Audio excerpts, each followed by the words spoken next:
여기는 본격 시민소통 라디오 보라보라 안산보라. 안녕하십니까, 윤 작가의 시네마 뮤직 DJ 윤잉입니다. 6월입니다. 호국 보훈의 달이죠. 전쟁, 이 단어 하나만으로도 가슴이 먹먹해집니다. 하지만 역설적으로 인류 역사상 가장 절망적인 순간들 앞에서 가장 아름다운 예술이 탄생하기도 했습니다. 죽음의 공포 앞에서 더욱 간절해진 사랑, 절망의 끝에서 피어오르는 희망의 노래. 오늘은 전쟁이라는 극단적인 상황 속에서도 사랑과 예술, 그리고 인간의 존엄성을 잃지 않았던 이야기들을 준비했습니다. 세 편의 영화, 그리고 그 속에 잊지 못할 OST. 함께 들어가 보겠습니다. 첫 번째 영화는 이탈리아 영화 인생은 아름다워입니다. 1997년작 로베르토 베니니가 감독과 주연을 맡은 작품입니다. 유대인 수용소를 배경으로 한 코미디 영화라고 생각하시는 분들도 계시죠? 하지만 이 영화는 그 어떤 전쟁 영화보다도 깊은 울림을 전해줍니다. 간단히 줄거리를 말씀드리면 1930년대 이탈리아, 유쾌한 청년 기도는 초등학교 교사 돌아와 사랑에 빠져 결혼을 하고 아들 조수아를 낳습니다. 하지만 2차 대전이 터지고 나치의 유대인 탄압이 시작되면서 아버지와 아들은 강제 수용소로 끌려가게 됩니다. 절망적인 상황에서 아버지는 어린 아들을 지키기 위해 거짓말을 하죠. 아들, 이건 게임이야! 이렇게 말이죠. 2차 세계대전, 유대인 수용소, 죽음의 공포. 하지만 아버지는 5살 아들에게 삶은 아름답다 라고 말하죠. 어떻게 그럴 수 있었을까요? 먼저 노래를 들어보도록 하겠습니다.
이 곡은 단순한 피아노 멜로디지만 그 안에 얼마나 많은 것들이 담겨 있는지 느끼셨나요? 아버지의 희생과 사랑, 그리고 절망 속에도 잃지 않는 유머, 그리고 생명에 대한 창가까지 모두 담겨 있습니다. 니콜라 피오바니는 이탈리아가 낳은 작곡가죠. 그는 이 멜로디를 만들면서 아이의 순수함과 아버지의 슬픔을 동시에 표현하고 싶었다라고 말했습니다. 제가 개인적으로 봤을 때 정말 성공했다고 생각합니다. 흥미로운 사실 하나 더 말씀드릴까요? 로베르토 베니니는 이 영화를 만들기 위해 실제 홀로코스트 생존자들을 만나 이야기를 들었다고 합니다. 그중 한 분이 이렇게 말씀하셨죠. 수용소에서도 아이들은 놀았어요. 그것이 살아남는 방법이었거든요. 영화의 모티브가 된 중요한 이야기였죠. 당시엔 전쟁을 희화화한다는 비판도 있었지만 시간이 흐르며 전쟁 속 사랑과 인간성을 이야기한 걸작으로 재조명되고 있습니다. 때로는 웃음이 눈물보다 더 깊은 진실을 말하기도 하니까요. 자, 두 번째 영화, 우리나라 영화입니다. 2008년작 님은 먼 곳에, 수혜 배우가 주연을 맡았죠. 이 영화의 줄거리를 간단히 소개해드리면 1971년 베트남 전쟁 당시의 이야기입니다. 주인공 선자는 베트남에 파견된 남편 상기를 그리워하며 고향에서 기다리고 있었습니다. 그런데 남편이 실종되었다는 소식을 듣게 되죠. 선자는 남편을 찾기 위해 임은 공연단에 지원을 해서 직접 베트남으로 떠납니다. 전쟁터 한복판에서 노래를 부르며 남편을 찾아 헤매는 한 여인의 절절한 사랑 이야기입니다. 베트남 전쟁, 우리에게는 참 복잡한 의미의 전쟁입니다. 남의 나라 전쟁이면서 동시에 우리가 겪은 전쟁이기도 합니다. 30만 명이 넘는 우리의 젊은이들이 그 먼 땅으로 떠났습니다. 그리고 모두 돌아오지는 못했죠. 이 영화는 베트남전에 참전한 남편을 찾아 임은 공연단으로 전쟁터에 들어간 한 여인의 여정을 그렸습니다. 여성의 시선으로 본 전쟁, 아내의 눈으로 본 이별, 그동안 우리가 놓쳤던 이야기들입니다. 영화배우 수혜가 직접 부른 노래를 들어보겠습니다.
마음 주고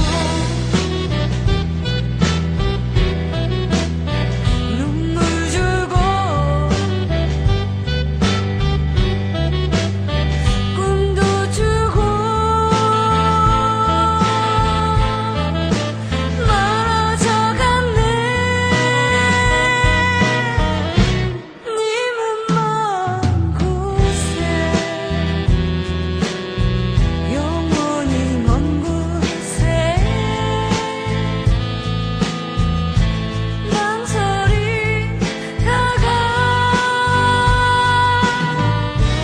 님은 먼 곳에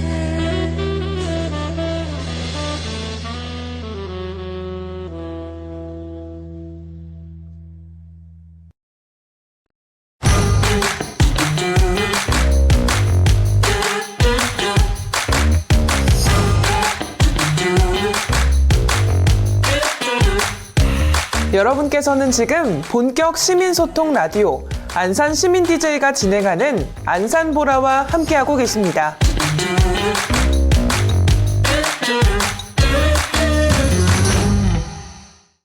수혜가 직접 부른 이 노래는 기다림과 그리움, 그리고 아내의 절절한 사랑을 담은 한편의 서정시 같지 않았습니까? 베트남 정글 한복판에서 울려 퍼지는 이 애절한 선율, 얼마나 많은 군인들의 마음을 달래주었을까요? 수혜는 이 작품을 위해 정말 많은 준비를 했다고 합니다. 노래 연습은 물론이고 공연 안무, 심지어 베트남어까지 배웠다고 합니다. 실제로 베트남 현지에서 노래를 불렀을 때 현지 베트남 스태프들이 눈물을 흘릴 정도였다고 합니다. 이 영화의 모티브가 된 것은 실존했던 한국 위문 공연단입니다. 1964년부터 1973년까지 수많은 가수와 연예인들이 베트남 전선을 찾아 우리 장병들을 위로했죠. 나훈아, 남진, 패티김, 당대 최고의 스타들이 목숨을 걸고 위문 공연을 다녔습니다. 특히 이 영화가 주목받는 이유는 여성의 시선으로 본 전쟁이라는 점입니다. 그동안의 전쟁 영화들이 주로 남성 중심의 서사였다면 이 작품은 남편을 기다리는 아내, 아들을 걱정하는 어머니의 마음을 섬세하게 그렸습니다. 이준익 감독은 총보다 무서운 건 그리움이었다 라고 말했습니다. 정말 가슴 깊게 와닿는 말이죠. 총보다 무서운 건 그리움. 자, 마지막으로 소개할 영화는 프란시스 포트 코폴라 감독의 문제작 지옥의 묵시록입니다. 1979년작인 이 영화는 단순한 전쟁 영화라고 부르기에는 너무나 복잡하고 깊이 있는 작품입니다. 줄거리를 간단히 말씀드리면 베트남 전쟁 중 미군 특수부대한 월라드는 특별한 임무를 받습니다. 정글 깊숙한 곳에서 자신만의 왕국을 건설하고 미쳐버린 커츠 대령을 제거하라는 것이었죠. 월라드는 메콩강을 따라 정글 깊숙이 들어가면서 점점 전쟁의 강기와 인간의 어두운 본성을 마주하게 됩니다. 베트남 전쟁을 배경으로 하지만 사실은 인간의 어두운 본성, 문명과 광기의 경계를 탐구한 철학적인 작품입니다. 조셉 콘레드의 소설 어둠의 심연을 베트남전으로 옮겨 이 영화에서 가장 인상적인 장면 중 하나가 바로 헬리콥터 편대의 공습 장면 OST입니다. 그럼 웅장하고 장엄한 음악을 들어보겠습니다. 바그너의 발키리의 기행입니다.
영화 속에서 이 클래식 음악은 헬리콥터 편대가 베트남 밀림을 향해 돌진하는 장면에서 울려 퍼집니다. 스피커를 통해 최대 음량으로 흘러나오는 이 음악과 헬리콥터들이 공격을 가하는 모습, 고전 음악의 숭고함과 전쟁의 파괴성이 만나 묘한 전율을 일으킵니다. 코폴라 감독은 이 음악을 선택한 이유를 이렇게 설명했습니다. 전쟁을 영웅적으로 미화하는 것에 아이러니를 표현하고 싶었다. 숭고한 클래식 음악과 잔혹한 전쟁의 현실을 통해 전쟁의 광기를 더욱 부각시킨 거죠. 이 영화의 제작 과정은 그 자체로 전설입니다. 촬영 기간만 238일, 편집만 3년 이상이 걸렸습니다. 필리핀에서 촬영하는 동안 태풍, 반정부군의 공격, 그리고 주연 배우 마티 신의 심장마비까지 정말 지옥 같은 촬영이었다고 합니다. 이 영화는 칸 영화제에서 황금 종려상을 받았고 아카데미상에서도 8개 부분에 후보가 되어 촬영상과 음향상을 수상했습니다. 무엇보다 전쟁 영화의 아이콘으로 남게 되었죠. 자, 오늘 함께한 3편의 영화 어떤 장면이 가장 기억에 남으셨나요? 인생은 아름다워 속에서 아버지가 마지막까지 아들 앞에서 우스꽝스럽게 걸어가는 모습, 그 걸음 하나하나에 아버지의 사랑이 스며 있었죠. 님은 먼 곳에서 수혜가 베트남 정글에서 부른 그 애절한 노래, 님은 먼 곳에 계시는가. 그 선율 속에 얼마나 많은 이별과 그리움이 담겨 있었나요? 그리고 지옥의 묵시록, 바그너의 장엄한 음악과 함께 날아가는 헬리콥터 편대의 모습, 아름다움과 파괴가 공존한 그 기묘한 장면. 이 세 영화는 모두 다른 전쟁, 다른 시대, 다른 나라의 이야기지만 공통점이 하나 있습니다. 모두 인간의 이야기라는 것입니다. 우리는 흔히 전쟁은 정치의 연장이라고 하지만 정작 전쟁터에서는 정치도 이념도 없습니다. 오직 살아남으려는 사람들과 살아가는 일을 지키려는 사람들, 그리고 고향으로 돌아가고 싶어하는 사람들만 있을 뿐이죠.